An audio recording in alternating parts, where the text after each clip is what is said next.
വിഷു കഴിഞ്ഞ് പിറ്റേന്ന് ഉറങ്ങി എനിക്ക് കുറച്ച് ലേറ്റായി. ഞാൻ 7 മണിയാകുമ്പോൾ എണീറ്റിട്ടുണ്ടായിരുന്നു. പക്ഷേ ഞാൻ പുറത്തേക്ക് ഇറങ്ങുമ്പോൾ 10 ഞാൻ കുറച്ച് സിനിമയൊക്കെ കണ്ട് അങ്ങനെ കിടന്ന്. പക്ഷേ ആദർശായിട്ട് ഇപ്പോഴും എണീറ്റിട്ടുണ്ടായിരുന്നില്ല. അമ്മയൊക്കെ ചായ കുടിക്കുന്നുണ്ടായിരുന്നു കേട്ടോ. അങ്ങനെ ഞാൻ പല്ലൊക്കെ തേച്ച് ആദർശേൻ്റെ ഒരു ചായക്ക് ഇട്ടുകൊടുത്തു. ഇപ്പം സമയം ഏതാണ്ട് 11 മണി ആയിട്ടുണ്ടായിരുന്നു കേട്ടോ. ആദർശേൻ്റെ ഇപ്പോഴും ഉറക്കം മതിയായിട്ടില്ല.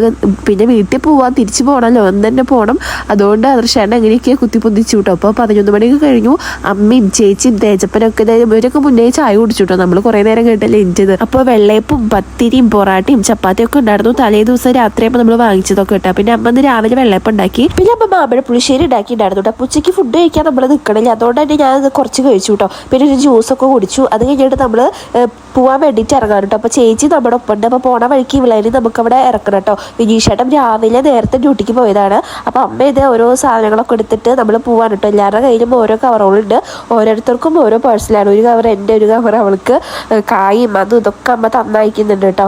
അപ്പോൾ അതൊക്കെ പിടിച്ച് ഞങ്ങൾ ഇതേ വണ്ടിയിലെല്ലാം കയറ്റി സെറ്റാക്കി. പിന്നെ ഞാൻ എൻ്റെ കയ്യിൽ എൻ്റെ ഷാമ്പും കണ്ടീഷണറൊക്കെ കേട്ടോ.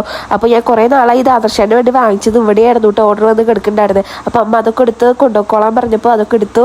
എന്നിട്ട് നമ്മൾ വണ്ടിയിലൊക്കെ കയറി പോകാൻ കേട്ടോ. അപ്പോൾ അവളുടെ വീട് ഏതാണ്ട് എത്താറായിട്ടുണ്ടായിരുന്നു. അപ്പോൾ അവളുടെ വീടിൻ്റെ അടുത്തുള്ള കുളമൊക്കെ വൃത്തിയാക്കിയിട്ടുണ്ടായിരുന്നു കേട്ടോ. അതിൽ പായലും പൂപ്പലൊക്കെ ആയിട്ട് ആകെ വൃത്തികേടായിട്ട് കിടക്കായിരുന്നു.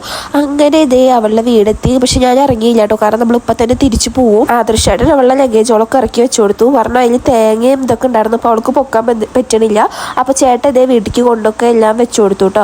അത് കഴിഞ്ഞിട്ട് ഞങ്ങൾ ടാറ്റാ ബൈയൊക്കെ പറഞ്ഞ് തിരിച്ച് ഇറങ്ങി കേട്ടോ. പിന്നെ പോണ വഴിക്ക് നമ്മളൊരു കരിക്കിൻ്റെ ജ്യൂസ് കുടിക്കാൻ വേണ്ടിയിട്ട് കയറി. നല്ല അടിപൊളി ടേസ്റ്റ് ആയിരുന്നു.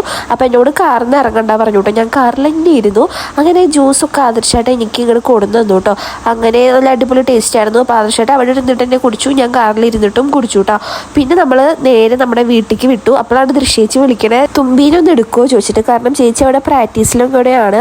അപ്പോൾ ഞങ്ങൾ പോണ വഴിക്ക് അവരേനെ ഒന്ന് കൂട്ടുക പറഞ്ഞു. അപ്പോൾ പിള്ളേരെല്ലാവരും രണ്ടുപേരും കൂടി ആകുമ്പോൾ ആകെ അലമ്പാക്കുക പറഞ്ഞു. അപ്പോൾ നമ്മൾ നേരെ തുമ്പിനെ കൂട്ടാൻ വേണ്ടിയിട്ട് മഞ്ഞുടിക്ക് പോയി കേട്ടോ. അപ്പോൾ അവിടെ എത്തിയപ്പോൾ ഞാൻ ഈ വഴിക്കൊക്കെ ആദ്യമായിട്ടാണ് വരണേ. വൈശാഖേട്ടൻ്റെ വല്യമ്മയുടെയും മേമ്മയുടെയും മോൻ്റെ വീടാണ് കേട്ടോ. ഇതിപ്പോൾ ഇവിടെ ഒരു ചേച്ചിയുടെ കല്യാണം നടക്കുന്നുണ്ട്. അപ്പോൾ ദൃശ്യേച്ചി അവിടുത്തെ ഡാൻസ് പ്രാക്ടീസും കാര്യങ്ങളും ഒക്കെ സെറ്റാക്കാൻ കേട്ടോ. അപ്പോൾ ഞങ്ങൾ വരുമ്പോഴേക്കും ചേച്ചി പുറത്തേക്ക് ഇറങ്ങി നിൽക്കുന്നുണ്ട് കേട്ടോ. അപ്പോൾ തുമ്പമ്മേനെ എടുത്തിട്ടാണ് വരണേ. പക്ഷെ തുമ്പമ്മ ഞങ്ങളുടെ ഒപ്പം വന്നില്ല ഗൈസ്. അവിടെ നിറച്ച് അവർ പിള്ളേരൊക്കെ ആയിട്ട് സെറ്റായി കളിക്കുമോ, നല്ല കളിയിലായിരുന്നു. അങ്ങനെ അല്ലൂട്ടൻ നമ്മുടെ ഒപ്പം പോരാൻ വേണ്ടി കരച്ചിൽ തുടങ്ങിയപ്പോൾ നമ്മൾ പിന്നെ അല്ലൂട്ടനെ കൂട്ടിയിട്ട് നേരെ വീട്ടിൽ പോന്നു. പിന്നെ ഒരു കൊറിയറൊക്കെ എടുക്കാണ്ടായിരുന്നു, അതൊക്കെ എടുത്തു കേട്ടോ. പിന്നെ മാക്രോണി അദൃശ്യം വേണമെന്ന് പറഞ്ഞിട്ടുണ്ടായിരുന്നു. അതും മുട്ടയൊക്കെ വാങ്ങിച്ച് നമ്മൾ എല്ലാ സാധനങ്ങളും ഇതേ വീട്ടിൽ ഇറക്കി വെച്ച് കുറച്ച് നേരം റെസ്റ്റ് എടുക്കാമെന്ന് വിചാരിച്ചു. പിന്നെ ഇതേ കുറച്ച് പായസമൊക്കെ കുടിച്ചു.